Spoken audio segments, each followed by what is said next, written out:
TitleMatchNetwork.com. What about, were you there when WWF took over the time slot? Mm-hmm. You were there? I sure was.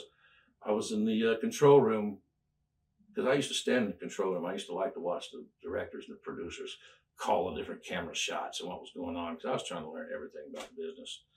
And I was in the control room when he come walking in and stood in there. I remember looking like, who's this guy? You know. And next week he had it, and we were down in Macon doing TV. You know.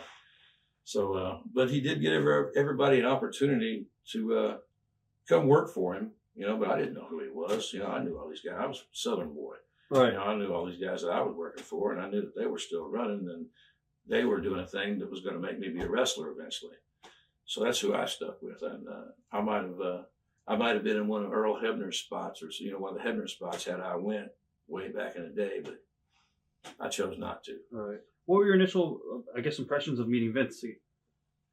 I'd seen him back in the day. You know, he's you got to try and work for him. You know, he's typical Vince. Was he approachable? Yeah, he's approachable.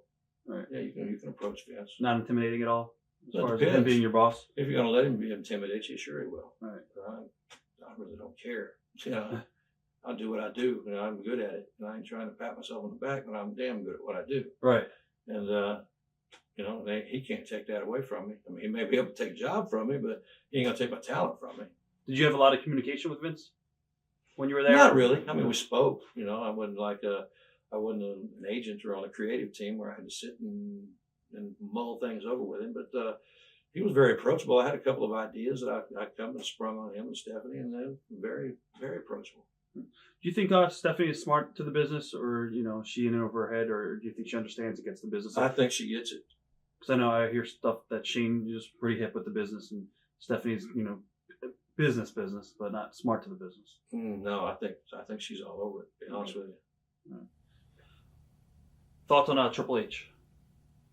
I've never had a problem with him. My dad helped train him back when he was working with WCW. He'd already been trained and worked some, but he went down to the power plant and a lot of the psychology that he got and he used today, he got from my dad, and he'll tell you that himself. And I've never had a problem with him. He's always been a pretty stand-up guy to me. Student of the game, pretty much. Oh yeah, yeah. Thoughts? What was the office structure like in WWE? What was the chain of command, I guess? As far as I guess Vince obviously was the top guy, and then where did it go from there? Vince, and then Stephanie and Shane. Even. Yeah. And then you got all your agents you answer to, and so all they're doing is relaying the word that came from up here. Where does Triple H fit into the structure? He's up at that top of that chain. He's up there, he's up there with Shane and Stephanie. All right. Okay. Did you feel let me backtrack here. When you went to WWE, did you have to, I guess, feel that you had to relearn the business as far as being a ref? Business is the same. You just had to find out what his idiosyncrasies were, what little things that he was particular about, and just as far as basic psychology, it wasn't no different. What are some of the things that Vince really liked the refs doing? It was little things. He wants you to be assertive, wants you to, to not always be the dumbass looking the other way while they're doing stuff behind your back, to actually be more of an actual ref instead of just a guy that's making stuff flow so the guys can get to their next spot. And I like that because it gives you, it makes a match easier if the ref's got authority. If he's just a flunky out there, and the ref ain't gonna draw no money. The heel's got to have the heat. You ain't gonna draw any money coming back with a referee, even an NWO referee. Right. You're not gonna sell out huge arenas by doing anything with a referee. What happened with your father training guys in WWE? Why don't you think that worked out? Because I can't go into great detail about that, but my dad is one of those kind of people that's not going to be talked down to, right? And he's not going to be intimidated, and because they don't have anybody that can intimidate him, or me either, and they would send people down there. This, you better do this, you better do that, because Vince is livid. Well, so what if Vince is livid? If Vince is livid, Vince can give him a call or give me a call, and we can fix it one way or another. You know, don't send some mealy-mouthed jabroni down there to try and make threats, you know. And I think that happened a few times, and my dad told them basically what they could go do to themselves. Right. And you only do that a few times, you know, and then eventually, you know. But hey, he had the right to do that because it was his money, and the TV show that they insisted that he produce, he had to do it with his money. So if it's his money, why shouldn't he have say so on what's, you know?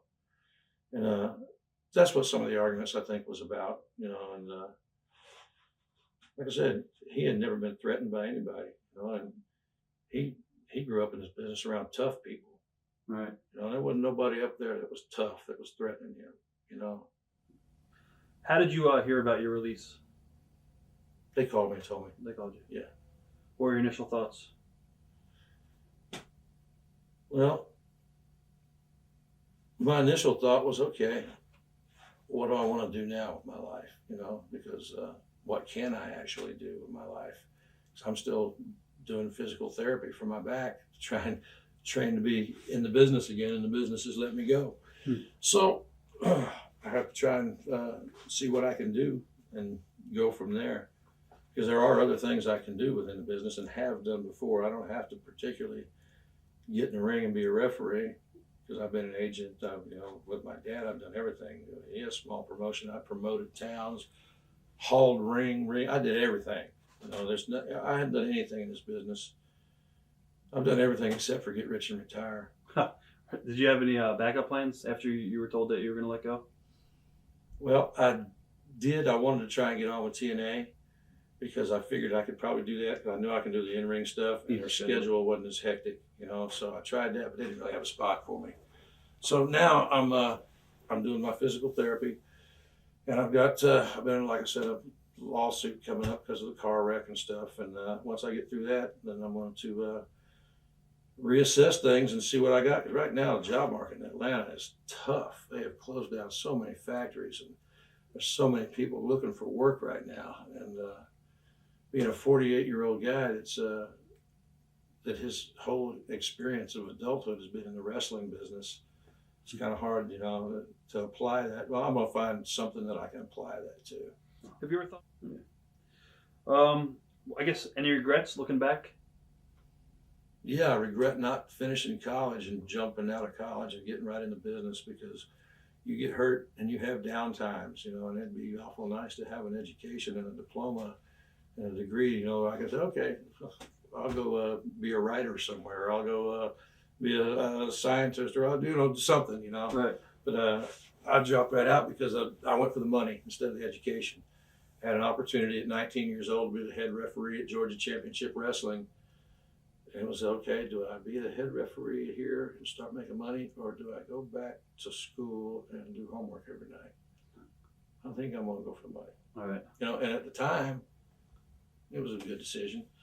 Then when I blew my knee out in '85 and couldn't do nothing for a couple of years, then the decision wasn't so good. Watch thousands of exclusive shoot interviews right now on TitleMatchNetwork.com.